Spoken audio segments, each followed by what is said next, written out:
Hello guys, ito magluluto yung anak ko ng Spanish bangus. Ayan, naghihiwa siya ng carrots. Maraming bawang, may sili. Ayan.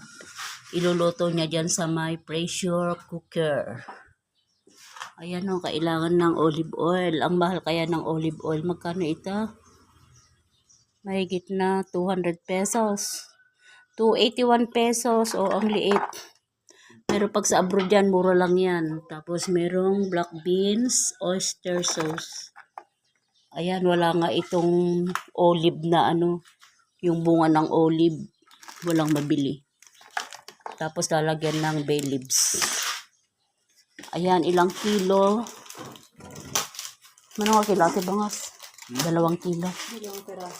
2 pirasong malalaki ang bangus na kasi sabi nung kanyang anak, yung apo ko, gusto raw niya mag-ulam dito dahil nga ako hindi nagluluto nito guys dahil nga sobrang mahal ng ingredients niya kaya hindi ko talaga na-try na nagluto ng Spanish bangus. Saka ito meron palang pickle. Ayan, ilalagay niya. Ayan guys. See you again later pag naluto na ang Spanish bangus.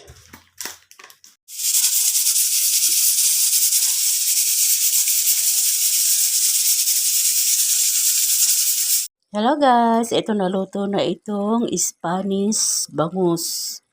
Kulang lang ito ng olive na bunga. Ayan, olive oil ang nailagay. Dahil wala namang mabiling olives dyan sa palengke. Kaya ito napakasarap kahit walang bunga ng olive.